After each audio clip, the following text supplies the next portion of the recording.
तो हेलो बच्चों, आशा करते हैं आप सभी स्वस्थ होंगे और मस्त होंगे। आज हम जनरल साइंस के लेक्चर थर्ड में सेल एंड टिश्यू के बारे में पढ़ेंगे। आज हम स्टार्ट कहाँ से करेंगे? न्यूक्लियस से। इससे पहले वाले दो वीडियो में हमने कहाँ तक स्टार्ट कर लिया था? हमने न्यूक्लियस में पूरा सेल पढ़ लिया था, क्या क्या होता है, सेल मेम्ब्रेन पढ़ लिया था, ठीक है, और सेल वॉल भी पढ़ लिया था। आज हम यहाँ पे पढ़ने वाले हैं क्या क्या? न्यूक्लियस। न्यूक्लियस का काम क्या होता है, उसका फंक्शन क्या होता है, और कैसे उसमें क्या क्या चीजें होता है। फिर हम बेसिस ऑफ न्यूक्लियस भी पढ़ेंगे कि कितने टाइप्स के होते हैं। तो स्टार्ट करते हैं। पहला हमारा है न्यूक्लियस, ठीक है। उसका फंक्शन क्या है? फंक्शन का क्या मतलब होता है कि कार्य क्या करता है? वो स्टोर करने का काम करता है। स्टोर क्या करता है? उसमें डीएनए प्रेजेंट होता है। अगर इससे पहले वाले वीडियो में आपको एक स्ट्रक्चर दिखा होगा जिसका न्यूक्लियस के अंदर, उसमें भी ये चीज डीएनए पाया जाता है, ठीक है। अब आगे जब हम सेल डिवीजन पढ़ेंगे तो वो भी हम देखेंगे कि डीएनए जो है वो उसमें क्या क्या चीज पाए जाते हैं, डीएनए में क्या क्या चीजें हैं। अभी थोड़ा बहुत इधर आपको पिक्चर दिख रहा होगा डीएनए का, वो हम देख लेंगे। और क्या करता है? जनरली स्पेरिकल इन शेप होता है, सर्कल में होता है हमारा न्यूक्लियस।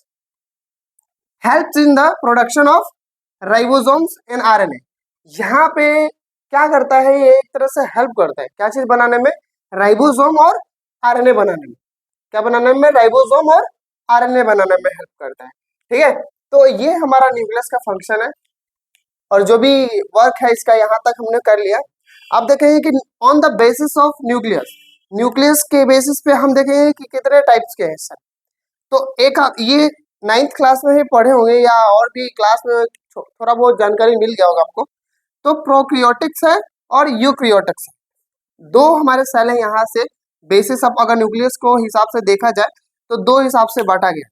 क्या क्या है प्रोक्रियोटिक्स में और यूक्रियोटिक्स में, वो हम देखेंगे। Genetics material without nuclear membranes. इसमें क्या होता है? जेनेटिक मटेरियल्स नहीं होता है इसमें। जेनेटिक्स मटेरियल होता है without nuclear members. Nuclear members नहीं होता, जेनेटिक मटेरियल दोनों में होगा, ठीक है। और इसमें क्या होगा? Genetic materials surrounded by nuclear membrane. उसकी क्या होगा? साइड साइड से एक लेयर बनी होगी जिसको हम क्या बोलते हैं? मेम्ब्रेन्स बोलते हैं। इससे पहले वाले वीडियो में हमने मेम्ब्रेन्स के बारे में पढ़ रखा है। प्लाज्मा मेम्ब्रेन जिसको हम सेल वॉल भी, इधर एनिमल सेल में सेल वॉल भी है, प्लांट सेल में, और एनिमल सेल में प्लाज्मा मेम्ब्रेन है, ठीक है। अब प्रो प्रो क्या होता है और यूक्रियोटिक्स क्या होता है वो देखते हैं। प्रो मतलब प्रिमिटिव। प्रिमिटिव का मतलब होता है, प्री का मतलब पुराना, सबसे पुराने, जब स्टार्टिंग में। कब? 3.5 बिलियन ईयर्स अगो। ये कब का है? 3.5 बिलियन ईयर्स अगो पहले ये सब चीजें फाइंड की गई थी, ठीक है। प्रिमिटिव में क्या होता है? ओल्ड। इसका न्यूक्लियस यहाँ पे, यूकेट्स में क्या हो गया हमारा? न्यूक्लियस।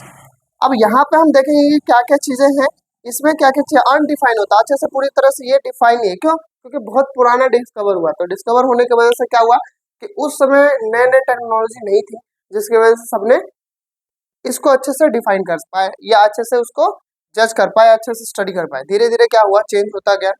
फिर no clear demarcation of nucleus. अच्छे से न्यूक्लियस भी इसमें प्रेजेंट नहीं होता, दिखता ही नहीं। फिर सिंगल क्रोमोसोम होते हैं, ठीक है। इसका साइज भी होता है, इसका छोटा होता है। अब इसमें हम देखेंगे कि यूक्रियोटिक्स में क्या है? Genetic material surrounded by nuclear membrane. इसमें न्यूक्लियर मेम्ब्रेन होता है। देखो, पहले हमने इसमें पढ़ा था सेल। सेल में भी सेल वॉल होता है, सेल मेम्ब्रेन्स होता है।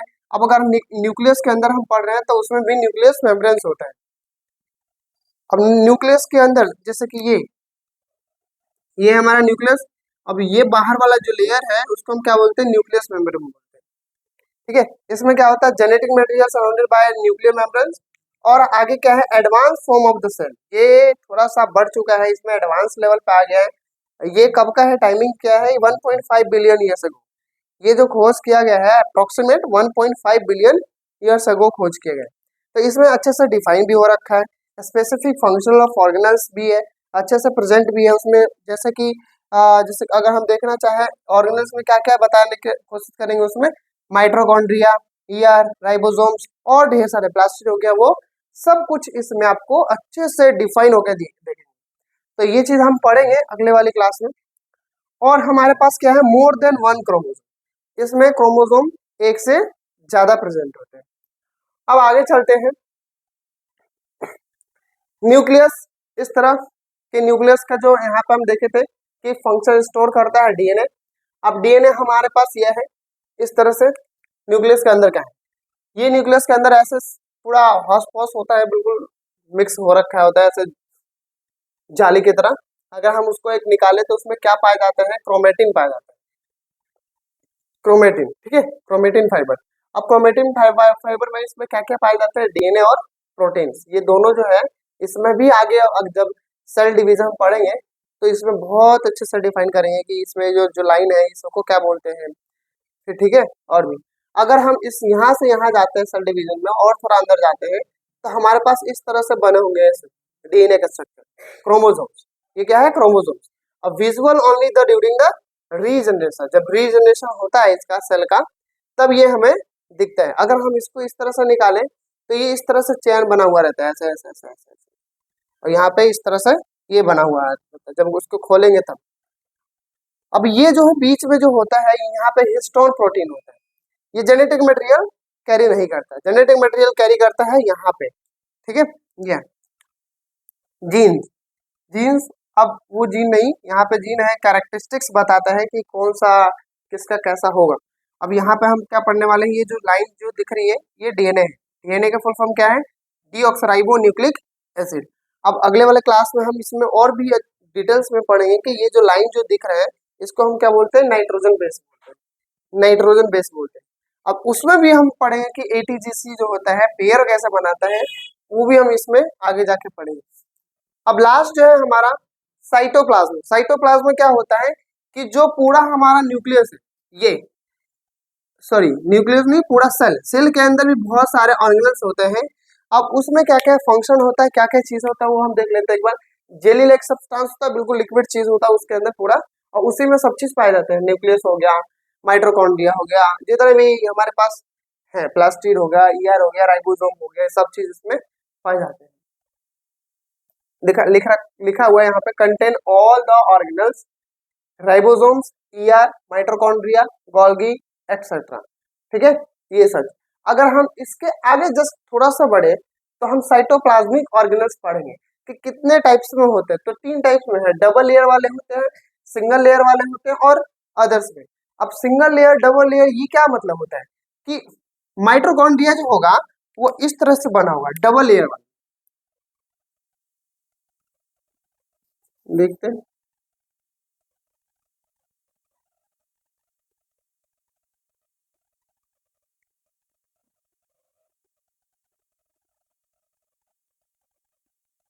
इस तरह से डबल लेयर वाली हो, ये हमारे जो है यहाँ पे डबल लेयर बना रहता है, उसी को हम क्या बोलते हैं, डबल लेयर। तो हम क्या क्या बस इसमें अभी हम इतना ही पढ़ेंगे कि कौन कौन से में क्या कहाँ पे होता है, डबल लेयर कहाँ होता है, सिंगल लेयर कहाँ होता है और अदर कहाँ होता है। तो डबल लेयर में क्या क्या चीज होगा, माइटोकॉन्ड्रिया और प्लास्टिड, ठीक है, इसको भी हम आगे जाके बहुत फर्दर एकदम डिटेल में पढ़ेंगे। और सिंगल लेयर जो है endoplasmic reticulum, ribosome, Golgi bodies, ये 3 जो है हमारा सिंगल लेयर वाला कंसिस्ट करता है, डबल लेयर कंसिस्ट करता है, सिंगल लेयर कंसिस्ट करता है, और सेंट्रियोल्स है, वैक्यूल्स है, ठीक है। ये हम जो भी चीजें यहाँ पे हमने अभी देखा वो बिल्कुल ही डिटेल में पढ़ेंगे नेक्स्ट वाले वीडियो में। तो अभी यहाँ तक आपको समझ में आ गया होगा, एक बार और आप वीडियो को बैक करके देख लेना, आपको अच्छे से पता चलेगा। और डेली जो है सैटरडे संडे डेली हम इसी तरह अपने सेल और टिश्यू यानी कि जनरल साइंस से बहुत सारी चीजें पढ़ेंगे।